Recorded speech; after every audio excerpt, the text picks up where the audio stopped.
किसी भी बुरी आदत को छोड़ना आसान हो जाएगा अगर आप इस छोटी सी कहानी को समझ गए। इस कहानी के द्वारा आप इन प्रश्नों के उत्तर जानेंगे। पहला प्रश्न, बुरी आदत कैसे लगती है? दूसरा प्रश्न, बुरी आदत बढ़ती ही क्यों चली जाती है? तीसरा प्रश्न, लाख प्रयास के बाद भी बुरी आदत क्यों नहीं छूटती? चौथा प्रश्न, बुरी आदत को कैसे छोड़ें? एक बार एक लड़का एक महात्मा के पास आता है और कहता है, महात्मा जी, मुझे नशा करने की बुरी आदत है। मैं इसे छोड़ना चाहता हूं, पर बहुत प्रयास के बाद भी ये छूट नहीं रही है। मुझे मेरे मित्र और परिवार वालों ने बताया कि आप मेरी सहायता कर सकते हैं, इसीलिए मैं बड़ी आशा लेकर आपके पास आया हूं। कृपा कर मेरा मार्गदर्शन करें। वे महात्मा मुस्कुराकर पूछते हैं, क्या तुम्हारे मित्रों को भी नशे की आदत है?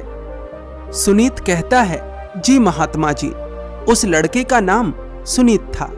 वे महात्मा कहते हैं, तो सबसे पहले अपने मित्रों को छोड़ दो।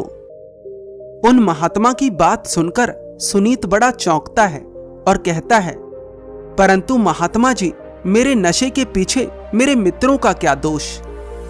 वे महात्मा कहते हैं, बुरी आदत का जन्म बुरी संगत से ही होता है।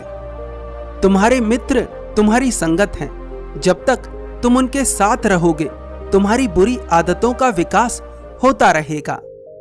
सुनीत कहता है, ठीक है, मैं उन्हें छोड़ दूंगा, पर समस्या ये है कि मैं उनके बिना भी नशा कर लेता हूं। वे महात्मा पूछते हैं, क्या तुम वास्तव में नशा छोड़ना चाहते हो? सुनीत कहता है, जी महात्मा जी, मैंने बहुत बार प्रयास करा, पर हर बार मैं हार गया।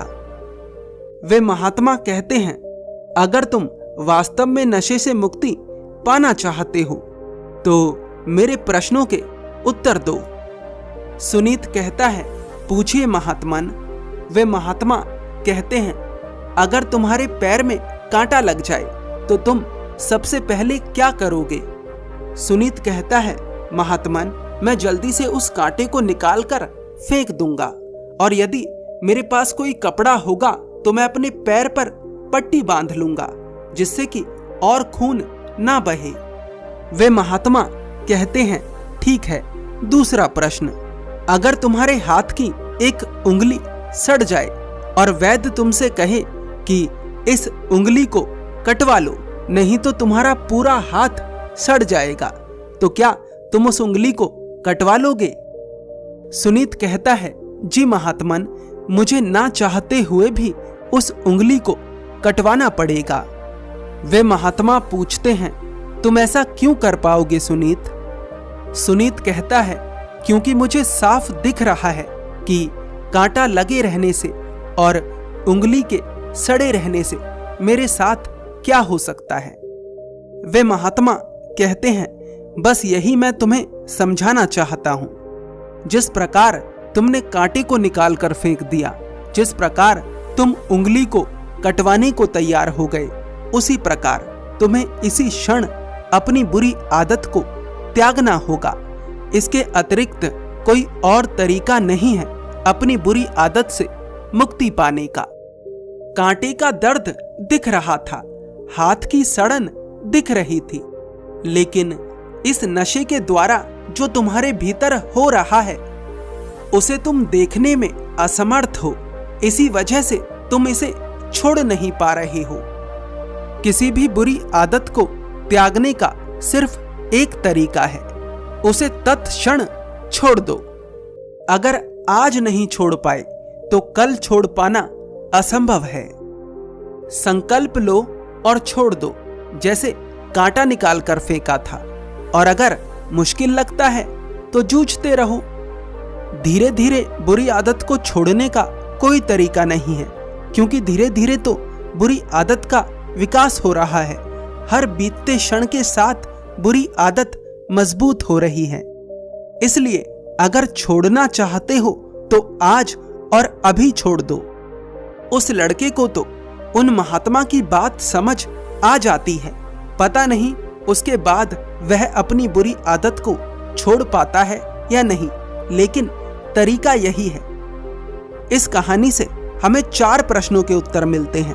पहला, बुरी आदत पैदा होती है बुरी संगत से, सबसे पहले उसे छोड़ो। दूसरा, अगर बुरी आदत को छोड़ने में समय लगाया तो उसका विकास होता रहेगा।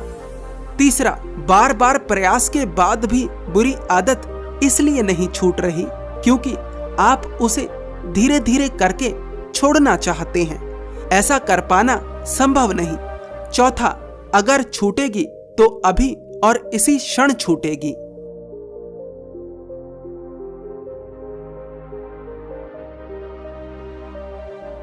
क्षमता होना और क्षमता को सही जगह पर प्रदर्शित कर पाना, दोनों के बीच जमीन आसमान का अंतर है। मन के हारे हार और मन के जीते जीत। आज इन दोनों बातों की गहराई को आप इस कहानी के द्वारा समझने वाले हैं। कई बार ऐसा होता है कि हमारे भीतर क्षमता तो होती है, पर हम उस क्षमता का प्रदर्शन सही जगह पर नहीं कर पाते।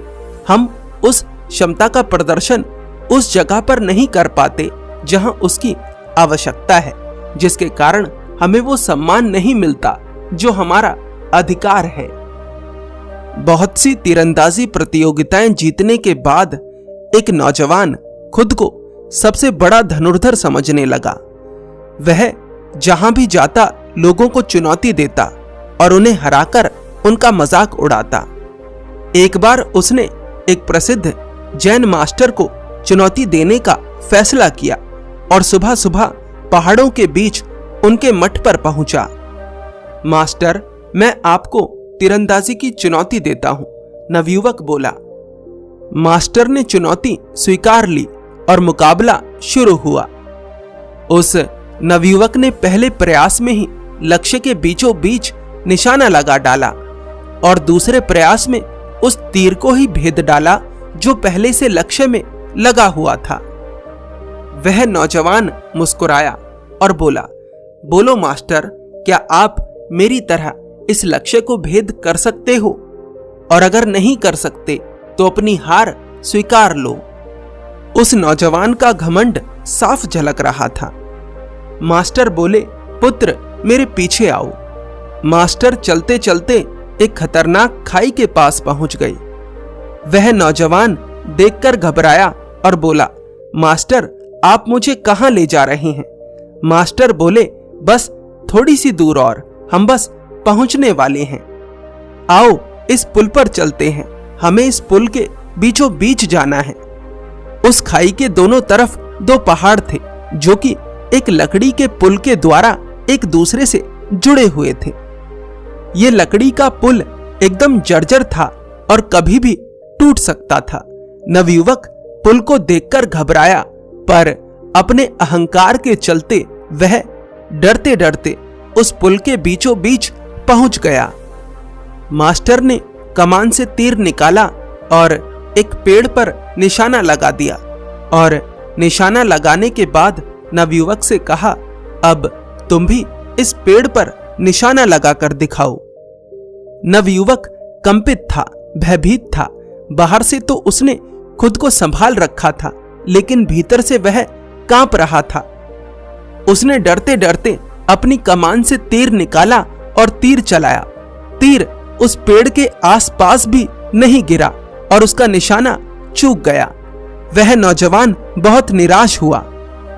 मास्टर बोले, पुत्र तुमने तीरंदाजी पर नियंत्रण तो कर लिया है, लेकिन अभी भी तुम उस मन पर नियंत्रण नहीं कर पाए हो जो किसी भी परिस्थिति में लक्ष्य को भेदने के लिए आवश्यक है। पुत्र, इस बात को हमेशा याद रखना कि जब तक मनुष्य में सीखने की जिज्ञासा होती है तब तक वह वृद्धि करता रहता है, पर जब उसमें सर्वश्रेष्ठ होने का अहंकार आ जाता है तो उसका पतन शुरू हो जाता है। मास्टर की बात सुनकर उस नौजवान को समझ आता है कि अभी सीखने के लिए बहुत कुछ बाकी है। निष्कर्ष यही है कि अगर वास्तव में किसी कला में माहिर बनना है तो कभी भी सीखना बंद मत करिए। और जो सबसे बड़ी कला है अपने मन को जीतना, उसे भी सीखते रहिए। मन को जीतने का क्या तरीका है? आत्मचिंतन और ध्यान। धन्यवाद।